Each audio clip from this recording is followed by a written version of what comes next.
deve ser uma estrutura que deve ser feita tendo de forma complementar o aeroporto com todas as necessidades do país em termos de transportes, ou seja, o aeroporto deve se complementar à ferrovia, à rodovia, aos portos, à carga, à logística, para criar um verdadeiro sistema. Isso, se assim fizesse, ou se isso fosse feito, nós não teríamos um aeroporto em Beja que é conhecido pelo Euromoscas, porque é um aeroporto que não serve absolutamente para nada. Esse aeroporto está a 1h30 de Lisboa, tem ao lado uma linha férrea. Se o sistema fosse pensado como um todo, esse aeroporto seria o verdadeiro aeroporto alternativo, já estava construído. De outra forma, ou outro exemplo, se quiserem, é repararem quanto tempo demorou a chegar o metropolitano ao aeroporto Humberto Delgado. Se tudo fosse pensado de forma global, ele não teria chegado há poucos anos como chegou, teria chegado logo que fosse possível, praticamente no início. E, portanto, é verdade que a questão do aeroporto já a discutimos há 50 anos, isso é verdade, mas só há poucos anos é que ela se tornou evidente ou se tornou necessária. Lembro que nós organizamos o Euro 2004 e até hoje, segundo os dados, não atingimos ainda sequer 1/3 ou quase 50% do tráfego que nessa altura o país conseguiu acomodar e que eu me lembro, e podem consultar, não houve nenhuma crise, não houve voos cancelados, não houve voos atrasados, não houve sequer aglomerados inaceitáveis nos aeroportos. Também organizamos 2 finais da Liga dos Campeões. A última, em Lisboa, teve 48 movimentos hora durante 18 horas, ou seja, ainda hoje, ou no passado recente, não atingimos nunca um fluxo tão grande em tão pouco espaço de tempo. Ou seja, é preciso perceber que um aeroporto ou um hospital são estruturas que, pela sua dimensão, pelo seu custo, têm que funcionar permanentemente em stress. Não é possível ter um aeroporto que só funcione das 7 às 9 ou das 9 às 11. Tem que estar, durante o seu período de funcionamento, de preferência 24 horas, quando é possível, sempre em stress. É assim que acontece em todos os países da Europa ou em todas as cidades que têm aeroportos. E, portanto, obviamente que hoje a questão é premente, ela começou no governo do Partido Socialista do Engenheiro Sócrates, todos nos lembramos que o aeroporto era na OTA, que a sul do Tejo era o deserto, Alcochete Jamé, todos nos lembramos disso, para que na parte final até começar Alcochete a ser uma realidade. Depois disso, o governo de Passos Coelho, portanto um governo que não só tirou o país da bancarrota, como tomou decisões, fez reformas, é isso, governar é exatamente isso, e o que é que fez? Decidiu que seria Portela mais um. Faltou definir o que é mais um. O governo do Partido Socialista e da Geringonça, do Dr. António Costa e do Dr. Pedro Nuno Santos, decidiu, porque foi feito um consenso com o Partido Socialista, que essa seria a melhor solução. Portela mais um. E fez bem as coisas. O que é que fez? Mandou estudar.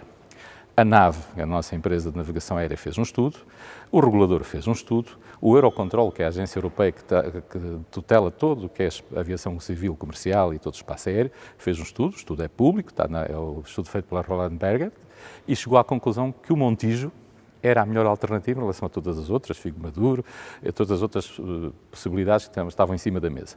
Era a melhor solução, exceto numa, na questão ambiental, ou seja, para quem acha que não havia estudos de impacto ambiental, houve. O Montijo apresentava mais dificuldades do ponto de vista ambiental, mas o estudo previa soluções e remédios para ultrapassar isso. E, portanto, o PS e o Pedro Nuno Santos fizeram bem as coisas. O que é que fizeram a seguir? A seguir, foram junto da Vansi e da ANA e fizeram um acordo para completar o Portela mais um Montijo. O Montijo é a melhor solução, porque um aeroporto nacional como é este, também tem, ou só tem praticamente, a sua grande influência na região onde se insere. Vejas, por exemplo, o aeroporto de Faro, para a nossa região mais turística do país, que é o Algarve, ou o aeroporto do Porto, a importância, o impacto que tem no crescimento do Porto, não só em termos de turismo, porque o aeroporto do Porto tem carga, mas para toda a região. Para ter um recorde de 13 milhões de passageiros anos, mas pode chegar até aos 40 milhões. E, portanto, quer o Presidente da Câmara à altura, António Costa, quer o Presidente da Câmara, Fernando Medina, quer o Presidente da Câmara, Carlos Moedas, não me perguntei, mas seguramente não queriam que o aeroporto saísse de Lisboa, não querem. Porquê? Porque Lisboa funciona muito, tem no turismo a sua grande atividade económica. Não é possível, não é competitiva se tiver um aeroporto a 30 km. As cidades como Barcelona e Madrid têm aeroportos a 15 e a 14 km. E, portanto, o Montijo é a solução ideal e, por isso, foi estudado esse aeroporto e foi decidido que assim seria. E, portanto, o acordo, eu tenho o acordo, posso depois, para quem tiver dúvidas, dar, o que é que dizia o acordo? 650 milhões de euros pagos pela Vansi. Porquê? Porque o acordo de concessão para a Vansi deixou uma obrigação, mais uma boa governação do Dr. Passos Coelho, do governo da PAF, foi dizer: os senhores, quando a Portela ou Humberto Delgado atingir este número de passageiros, são obrigados a fazer um novo aeroporto. Portanto, esse aeroporto não custa dinheiro aos contribuintes. Nós não temos, não tínhamos e não teremos dinheiro para fazer Alcochete. E, portanto, este aeroporto do Montijo não custa praticamente nada ao Estado, porque está na obrigação de contrato de concessão da ANA Vansi. E, portanto, 650 milhões, como vos disse, são mais 40 balcões, são mais 22 postos de estacionamento de aviões, são mais 150 balcões de check-in, são mais 40 movimentos, ou seja, dá para mais 10, 15 anos, mais estabelecimentos do CEF, mais estacionamentos para autocarros, ou seja, o aeroporto Humberto Delgado ganhava uma capacidade. E onde ia-se gastar mais dinheiro, ou seja, manter Portela e alargar a Portela. 520 milhões para o Montijo, para ter 24 movimentos, para ter cerca de 40 balcões e, portanto, é um aeroporto que serve para as low costs e para as viagens ponto a ponto. E porquê é que é para as low costs? Também porque o acordo prevê que as taxas no Montijo têm que ser 15% a 20% mais baratas que no Humberto Delgado. E, portanto, toda a gente gostava da ideia, até a Vansi.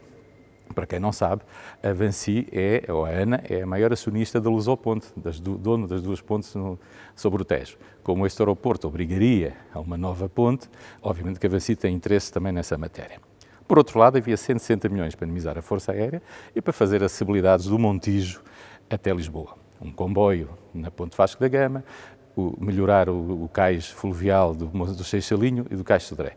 E, portanto, perante isto, a pergunta que se põe é: então, porquê é que não se fez a obra?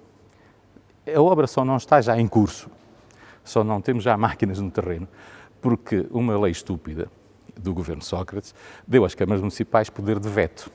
Imagina o que é que seria se as câmaras tivessem poder de veto nas obras que são de interesse nacional. Não havia exploração de lítio, de gás, barragens, não havia nada.